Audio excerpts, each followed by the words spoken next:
정치가 해답을 주기는커녕 문제가 돼버렸다. 단언컨대 이런 정치는 공동체의 해악이다.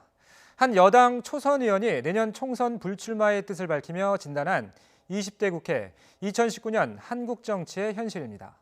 그의 말을 거꾸로 읽어보면 초선 의원 한두 명 불출마한다고 바뀔 정치도 아니라는 생각도 듭니다. 괜히 평가가 좋은 정치인 한 명을 잃게 되는 건 아닌가 이런 우려도 있습니다.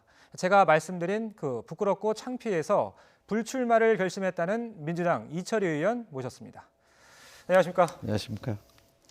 자, 뭐 벌써 한 달이나 됐습니다. 불출마 선언을 하신 지. 네. 그 전보다 오히려 더 바빠지셨다고 하더라고요. 한 달은 되게 바쁘게 지냈습니다.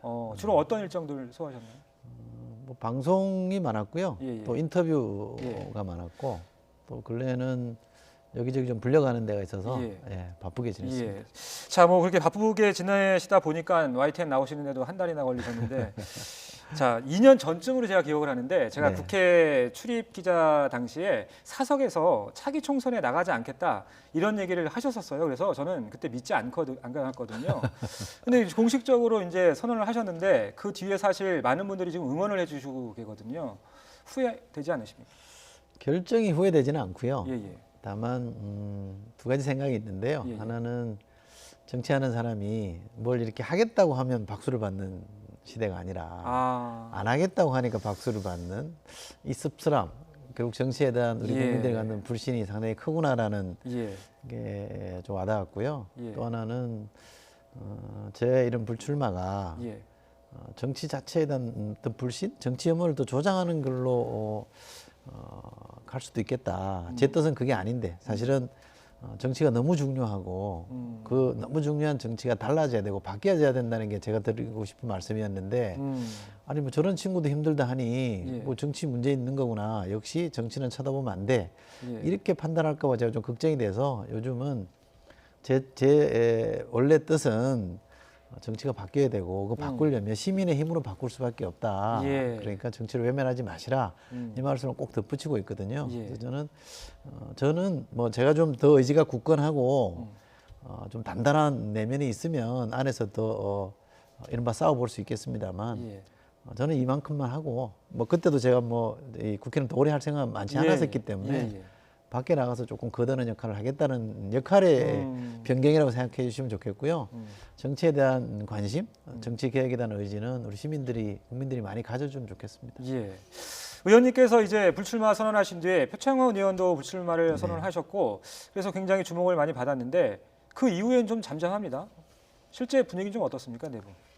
이제 불출마가 연이어 터져 나오려면 조금 더 시간이 있어야 됩니다. 그러니까 저희는 총선이 아직 좀 너무 많이 남았나요? 많이 남았죠. 내년 4월 15일이니까 시간이 좀 남았고요. 그런 면에서는 좀 많이 남았군요. 그리고 지금 또 정기국회 중이고 또 예산안 처리도 남아 있고 또 논란이 되고 있는 패스트트랙 법안들에 대한 처리도 12월 초에 이루어질 거기 때문에 그런 저런 것들이 이제 국회 일정이 마무리되면 각자 출마에 대한 입장들을 밝힐 때가 올 거라고 보고요.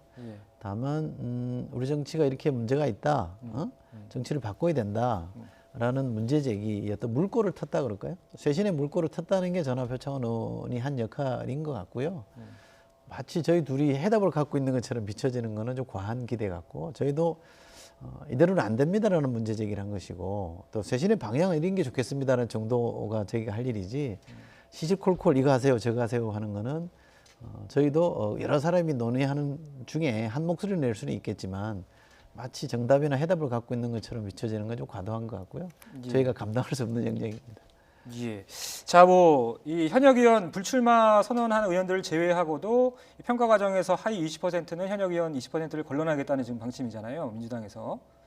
자, 그렇다면 뭐 자세하게 말씀해 주시긴 어렵겠지만 지금 두 분 외에도 한 뭐 10명 안팎으로는 불출마를 준비하고 있다 이렇게 저희가 생각해도 될까요? 네, 제가 알기로는 10여 명. 뭐 기자분들도 출입하는 기자분들도 공식적으로 발표만 안 했을 뿐이지 누구는 불출마가 분명하다라는 건 다 알고 있는 거고요. 그런 분들 포함하고 또 불출마 쪽으로 더 강하게 마음을 먹고 있는 분들까지 고려하면 저는 10명은 훨씬 넘었을 거라고 봅니다. 알겠습니다. 자, 불출마 선언 당시에 부끄럽고 창피하다고 말씀하셨는데 직접 들어보고 말씀 이어가겠습니다. 제가 국감장 며칠 다니면서 저 부끄럽고 창피해서 총선 불출마한다고 그랬는데 달라진 게 하나도 없습니다. 역시 오늘도 저는 창피합니다. 이게 백년하청인지 천년하청인지 참 뭐라고 드릴 말씀이 없네요. 이제 조국팔이 좀 그만하고요. 예? 국정감사 좀 하고 나란 일 좀 합시다.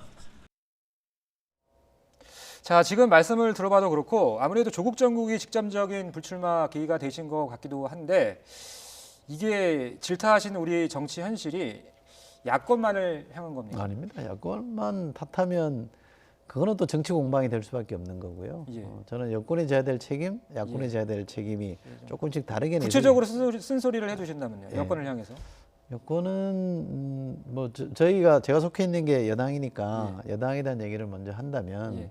저희 야당 해봤잖아요. 예, 그렇죠. 야당 때 발목 많이 잡았거든요. 예. 저희가 제1야당 할 때 발목 많이 잡았고 대통령 선거로 선출된 대통령이 뭔가 하고 싶어 하는 거 안 된다고 해서 봉쇄한 적이 많거든요. 근데 저희도 그랬는데 여당 돼 보니까 예. 그런 야당 때문에 너무 답답하거든요. 그러면 그 야당의 그런 행태, 발목 잡는 것에 대해서 예. 뭐 서운하고 답답하더라도 우리도 그랬으니 예? 우리도 그랬다. 이런 전제하에서 뭔가 대화를 하면 풀릴 것 같은데 예. 그때는 이게 우리는 말처럼 맞았고 그렇게 쉽지 않군요. 쉽지 않죠. 그때 우리는 맞았고 지금 당신들은 틀렸다. 이런 태도는 우리 흔히 그걸 내로남불이라고 하는데 예. 그런 태도로는 문제를 전혀 풀 수 없을 거라고 저는 생각하고요. 예. 야당도 입장을 바꿔 생각해 보면 여당 해봤잖아요. 그렇죠. 여당 할 때 얼마나 답답한지 알잖아요. 그러면 더 괜찮은 여당, 예. 이른바 뭐 반대만 하는 강한 여당이 아니라 대안을 제시하고 토론하는 대안 야당으로의 길을 갈 수도 있었는데 지금 모습은 또 그렇지 않고, 그러니까 서로 어르렁거리고 싸우는 게 전부잖아요. 이게 저는 너무 우리 정치의 수준을 많이 떨어뜨리고 있다고 봅니다. 예. 자, 이런 말씀도 하셨어요. 쇄신이 없으면 의원직 사퇴도 할 수 있다고. 우리 의원님께서 말씀하시는 쇄신의 요지는 어떤 건가요? 조금 구체적으로 뭐 1, 2, 3, 4 예. 뭐를 해야 된다 이렇게 말씀드리기는 어렵고요. 가장 중요한 거 한 가지만 말씀해 주신다면. 저는 기득권을 내려놓는 거라고 봅니다. 예. 지금은 내려놓는 싸움을 해야 된다. 예. 그러니까 연당이든 야당이든 어느 정당이든 저는 많이 내려놓는 쪽이 이길 거라고 생각합니다. 그 얘기는 좀 젊은 정치인이 좀 많이 필요하다 이런 거하고도 좀 맥을 같이 할 수 맞습니다. 있을까요? 예, 뭐 물갈이 세대 교체 예. 또 심하게 말하면 여당이 손해를 보더라도 판 전체를 한번 바꿔보는 노력. 그렇지 않아요? 당장에 뭐 유불리에서 손해 볼지라도 한국 정치의 질을 높이는 거라고 하면 예. 과감하게 양보하고 손해보는 길을 가는 그런 게 저는 우리 국민들이 지금 마음을 얻는 길이라고 생각하고요. 그러면 총선에서 그런 당이 좀 펴줄 거라고 생각합니다. 물갈이의 양보다는 물갈이의 질이 중요하다는 말씀이신 거잖아요. 사실 물갈이는 질이 중요합니다. 양도 중요한데요. 예. 총선 때마다 4년마다 총선이 있잖아요. 예. 총선 때마다 40% 많으면 50% 물갈이 했거든요. 그러니까요. 근데 정치가 좋아졌다는 평가를 못 듣잖아요.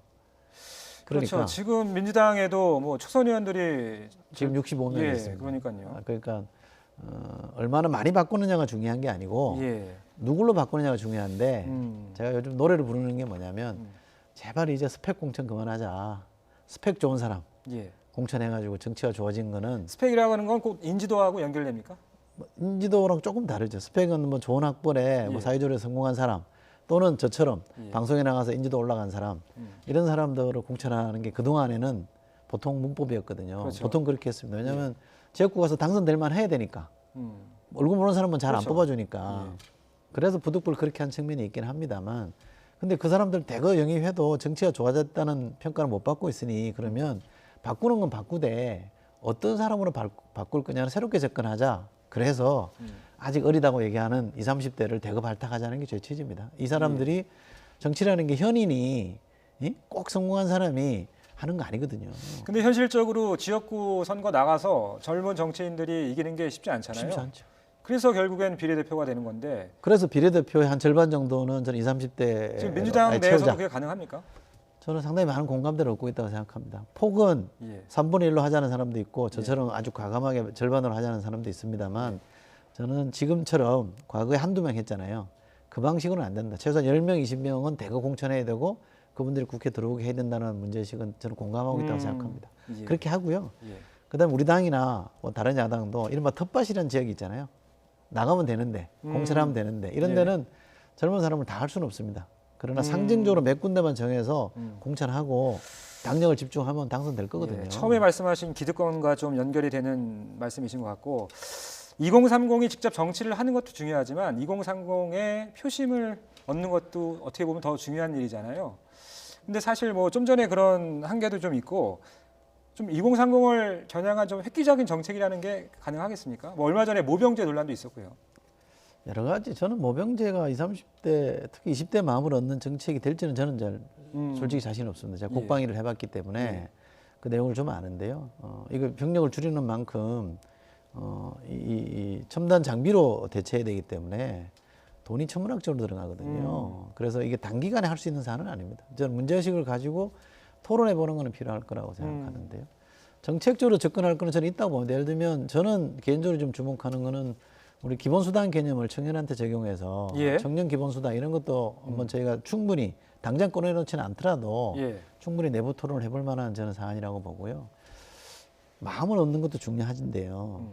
20, 30대가 자기들을 대표하는 사람이 국회에 들어와서 예. 의사결정에 참여할 수 있게 해주는 게 저는 더 중요하다고 봅니다. 아. 한 20명이 들어와 있으면 예, 예, 예. 20대, 30대의 세대 이해관계, 그네들이 절실히 요구하는 것들을 국회에 와서 제기할 수 있잖아요. 목소리 예. 낼 수 있잖아요. 예, 예. 20명이 움직이면 의사결정을 왔다 갔다 할 수 있는, 좌우할 수 있는 거기 때문에 그러면 그 세대에게 훨씬 유리한 결정을 저는 할 수 있다고 생각합니다. 그래서 예. 이쯤에는 정당들이 우리는 청년 친화적인 정당입니다. 20, 30대를 겨냥한 정책을 이렇게 많이 내놓겠습니다라는 낡은 방법 쓰지 말고 예. 과감하게 의석을 주고 결정에 참여할 수 있게 해주자라는 게 제 문제의식입니다. 예.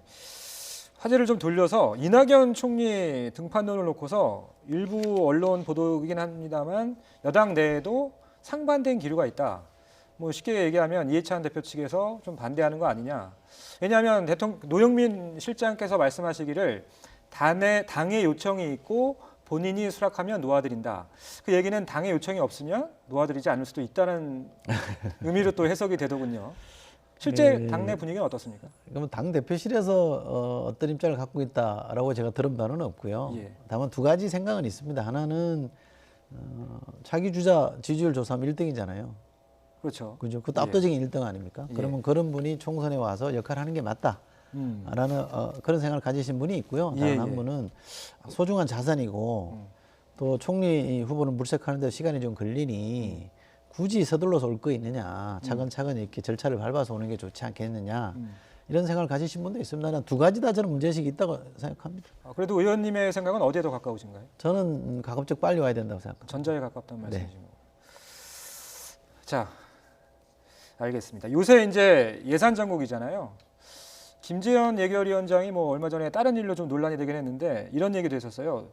이제 늘 예산 심사할 때마다 논란이 되는 게 소소의 밀실 합의 문제잖아요. 그게 뭐 법적 근거도 없고 또 녹취록도 남지 않다 보니까 어떻게 예산을 늘렸는지 줄였는지를 알 수가 없다 보니까 또 쪽지 예산 문제도 있고요. 논란이 많이 됐었는데 올해는 좀 달라집니까? 그게 안 달라지겠죠. 예결위원장이 그렇게 선언해도 그게 이게 달라질 안 수는 되는 없습니다. 겁니까? 예, 이게 협상이라는 걸 해보면 예. 여러 사람이 하다가 잘 합의가 안 되면 또 숫자 줄여서 막판 단판을 해야 되는 거잖아요. 예, 예. 그러면 위원장, 여야 원내대표, 여야 간사 이런 정도가 마지막 단판하는 게 불가피할 거라고 저는 생각하는데 예, 예. 걱정하시는 것만큼 예산을 막 주물럭주물해서 국회의원들이 자기 마음대로 여기 붙이고 저기 붙이고 하는 수는 없습니다. 왜냐하면 예산이라는 거는 기본적으로 정액은 정부가 동의를 해줘야 되잖아요. 기재부가 동의를 해줘야 되거든요. 그럼 동의한다는 얘기는 예. 마음대로 큰 틀을 못 흔들게 한다는 것이기 때문에 예. 가급적이면 저는 기록을 남겨두는 게 좋다고 봅니다만 그래도 정치라는 게 마지막 협상의 영역은 또 남아 있어야 되는 거기 때문에 그런 정도로 좀 조금 더 줄여서 남겨두되 협상 그 자체를 너무 배관시할 필요는 없는 것 같고요. 예. 또 큰 틀은 유지가 된다. 그러나 쪽지 예산 몰래 막 집어넣어가지고 막판에 뒤집게 하고 있는 거는 예. 여야 지도부가 분명한 의지를 갖고 안 하겠다고 얘기를 해야 됩니다. 운영의 묘를 좀 살려야 된다는 네. 말씀이신 것 같고요. 자, 사실 오늘 이제 초대한 뭐 이유가 여러 가지가 있는데 세월호 재수사라든지 계엄문건 관련한 입장을 좀 여쭤보려고 하거든요. 뭐 일각에서는 이제 주국 수사 검찰에서 대대적으로 하고 나서 시기적으로 또 총선을 앞둔 상황에서 이 정치적인 수사 아니냐 이런 의심의 눈초리가 있어요. 의원님께서는 어떻게 보시나요? 야당으로서는 시점에 문제를 제기할 수 있겠죠. 예. 그럴 수 있다고. 충분한 봅니다. 문제 제기다. 뭐 그럴 수 있죠. 왜냐하면 그런 의구심이 들 수 있는 거니까요. 그럼 총선을 앞두고 있어서 문제가 되는 이유가 이제 주요 수사 대상 중에 하나가 이 수사 외압 의혹이잖아요. 당시에 법무부 장관이었던 한국당 황교안 대표를 겨냥하고 있기 때문에 이 부분에서 대검에서 질의를 하셨더라고요. 네. 그 장면 함께 보고 계속해서 이야기 나눠보겠습니다. 뜻을 따라서 법무부가 나서서 이른바 업과사를 빼라, 영장 청구할 때 빼라 이랬다는 거 아닙니까? 법률 전문가들은 딱 부러지는 이건 직권남용이다 이렇게 한단 말이죠. 실제로 여기에 대해서 검찰 내부도 제가 알기로는 저 수사를 해서 외압이 있었는지 없었는지를 밝혀야 된다. 그렇게 해야 된다는 의견도 상당수 있다고 보는데 총장 왜 안 하십니까? 뭐 사건이 접수가 되면은 저희가 하여튼 뭐 종합적으로 이렇게 잘 검토를 해보겠습니다. 자, 뭐 원론적인 수준의 말씀으로도 이해가 되긴 하는데 좀 어떤 외압의 구체적인 증거라든지 이런 것들이 좀 있습니까? 지금 의지만 있으면 외압의 증거를 찾는 건 저는 어렵지 않다고 듣고 있고요. 예. 저는 진작에 했어야 된다고 생각합니다. 제 생각은 그렇고요. 지금 예. 야당은 왜 이 시점에 하느냐에 대한 문제 제기는 할 수 있을 겁니다만 예. 그러나 요 앞선 사례, 조국 전 장관의 사례를 보더라도 예. 이러저러한 정치적 고려를 하지 않는 게 더 맞다. 검찰은 그래야 된다라고 지금 야당도 주장한 거 아닙니까? 그때 한 거는 맞고 지금 한 거는 오해 여지가 있으니까 하면 안 된다. 이렇게 얘기할 거는 저는 아니라고 보고요. 예. 또 저는 검찰이 딱히 황교안 전 총리를 겨냥하고 있다고 보지는 않습니다. 그거는 가다 보면 뭐 실체가 나오면 예. 누구라도 성의 없이 해야 되겠습니다만 지금 누군가 제일 야당의 대표를 겨냥해서 표적 수사하고 있다고 저는 생각하지는 않고요. 또 하나 꼭 덧붙이고 싶은 말씀은 뭐 법무부 장관에 대해서도 성의 없이 수사하는데 예? 민정수석하고 이른바 살아있는 권력의 표본이라고 하는 민정수석과 법무부 장관한테도 그런 정도의 칼날을 들이대는데 제1야당 대표는 못한다? 저는 그것도 논리적으로 안 맞다고 봅니다. 예. 자, 뭐 언제부턴가 검찰 수사가 진행되면 누구를 소환할 것이냐가 요즘에 항상 문제가 됩니다. 그런데 이제 뭐 당연히 수사가 이루어져야 한다고 하시는데 총선을 앞둔 시점, 뭐 지금도 이렇게 문제 제기가 이어지는데 만약에 제1야당 대표를 부르기 위해선 수사가 상당히 진척된 상황에서 불러야 되잖아요. 그럼요. 그럼 총선을 이제 코앞에 두고 부를 수도 있는 상황인 건데 가능하겠습니까? 왜냐하면 총선 개입 이렇게 또 문제로 불거질 수도 있기 그럴 수 때문에 있죠. 예. 야당도 물론이거니와 여당한테도 부담이 될 수도 있거든요. 그러니까 그 문제들은 역지사지하면 된다고 봅니다. 예. 그러니까 조국 전 장관 관련해서 예. 저희가 취했던 입장이 있고 예. 야당이 취했던 입장이 있잖아요. 그걸 역지사지해 보면 예. 저는 이 문제에 대해서도 서로 이해할 대목이 있다고 봅니다. 검찰도 정치적 오해를 피하기 위한 노력은 해야 되죠. 예. 그리고 뭐 총선 전 임박해서 부른다? 만약 그 이후에 부르는 게 맞다고 하면 그 후에 부르면 좋죠. 예. 굳이 총선 전에 불러서 정책 논란을 불러일으킬 이유는 저는 없다고 생각합니다만 지금 예단할 일은 아니다. 예. 알겠습니다. 자, 끝으로 개헌 문건 관련해서 좀 여쭤볼게요. 지난해 7월에 이제 처음 공개를 하셨었는데 최근에도 이제 관련한 문건이 계속 공개가 되고 있고요. 그런데 이제 하태경 의원 쪽에서 최종본이라고 공개하면서 여기에는 문제가 되는 부분은 다 생략이 돼 있다. 목차를 보면 뭐 누구 말이 맞는 겁니까? 일단은 이제 군인권센터에서 하는 얘기가 그 최종본이라고 하는 건 문재인 정부 출범 직후에 기무사에서 자신들의 그런 과오를 감추기 위해서 세탁한 문건이다 이렇게 주장을 하더군요. 어느 말이 맞는 겁니까? 최근에 나온 공개 문건은 제가 다 챙겨서 비교를 안 해봤습니다만 예. 쉽게 간명하게 이해하면 이런 겁니다. 그러니까 최종본이라는 거는 예. 맨 마지막 시점에 작성된 게 최종본이냐? 그건 아닙니다. 그렇죠. 목적마다 다를 수 있으니까. 그렇지. 그런 가감이 있을 수 예, 있는 거죠. 그러니까 가장 종합적으로 검토한 게 최종본이 될 수 있는 거죠. 예. 그리고 윗선에 보고할 때 예. 가장 보고 시점이 언제냐에 그렇죠. 따라 최종본이 달라질 수도 그렇죠. 있다. 그렇게 보면 제가 공개했던 게 저는 최종본이라고 알고 있고요. 예, 예. 그게 준해서 저는 본문된다고 예. 생각하는데 이 문제는 이런 겁니다. 그러니까 헌재에서 탄핵을 기각했을 경우 국민적 분노 이게 이제 시위로 이어질 거 아닙니까, 그죠? 이 국민적 분노를 어떻게 감당할 거냐라는 게 당시 이 청와대에 있었던 사람이나 내각의 문제의식이었거든요. 그래서 군을 동원해서 막자라고 얘기한 거고 군을 동원하는 게 너무 무리해 보이니까 이러저러한 이유를 갖다 붙인 겁니다. 근데 실행은 안 된 거잖아요. 그러니까 우선 그런 계획은 세운 건 분명하다. 예. 실행은 안 됐다. 이 두 가지 전제를 가지고 우리가 차분하게 이 문제를 바라봐야지 예. 너무 과도하게 좀 부풀리는 거 저는 그건 좀 이 문제를 바라보는데 쓸데없는 노이즈만 일으킬 거라고 저는 생각합니다. 예. 자, 오늘 뭐 짧지 않은 시간 동안 여러 가지 말씀해 주셨는데 총선 불출마 선언 이제 한 달이 됐습니다. 민주당 이철희 의원과 함께 이야기 나눠봤습니다. 고맙습니다. 고맙습니다.